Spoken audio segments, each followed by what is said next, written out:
الرحمن الرحیم ذالک الکتاب لا ریب فیہ ھدی للمتقین وقال نبی رکیے مت دیے وقال النبی صلی اللہ علیہ وسلم خیرکم تعلم القرآن وعلمہ الہی رونق اسلام کا سامان پیدا کر الہی رونق اسلام کا سامان پیدا کر دلوں میں مومنوں کی الفت قرآن پیدا کر صدر محترم اسٹیج پر رونق افروز بزرگان دین حاضرین آج کے اس محفل میں اور مبارک جلسے میں میرے موضوع سخن دنیا کے سب سے پاکیزہ اور مقدس کتاب قرآن پاک ہے ہمیں چڑھتے سورج کی طرح یقین ہے کہ اس کا ایک گروپ سچا اور صادق ہے وہ قرآن پاک ہے جس کے زبان مقدس بیان اور فضاحت کا بلاغت کا ٹھنڈے مال کا سمندر ہے جس کا متعلق ارشاد ربانی ہے قرآن وہ کتاب ہے جس کے پڑھنے میں کوئی شک و شبہ نہیں جس کے بارے میں محسنین انسانیت حضور پاک صلی اللہ علیہ وسلم نے ارشاد فرمایا ہے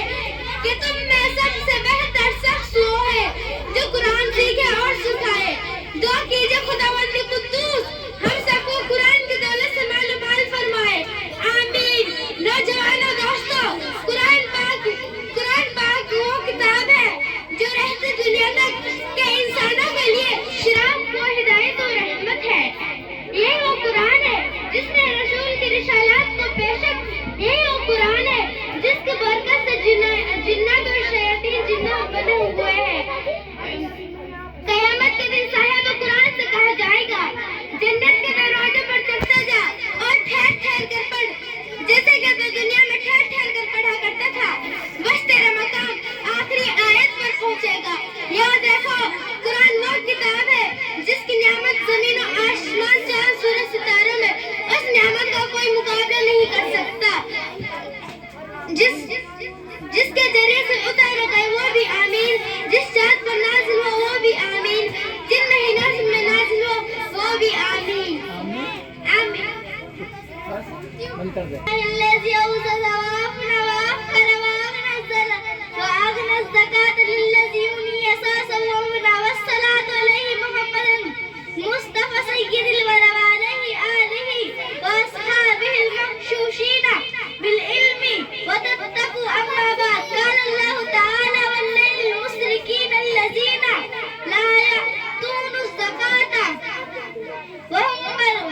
بالآخرة کافرون محترم حضرات یہ میری بڑی خوش قسمتی ہے کہ آج میں آپ جیسے معزز حضرت کے سامنے معزز حضرت کے سامنے اسلام کا ایک اہم رکن زکوٰۃ کے بارے میں کچھ کہنے کے لیے لب کسائی کر رہی ہوں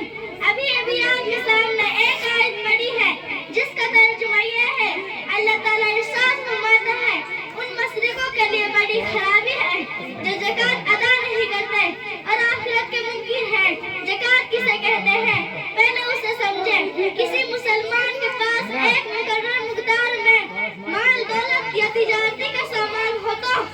وہ ہر سال حساب لگا کر اپنی دولت یا مال تجارتی میں 40 حصہ غریب اور محتاج دے بس اسی کا نام زکوٰۃ ہے اگر آپ بھی اس کی تفصیل جاننا چاہتے ہو تو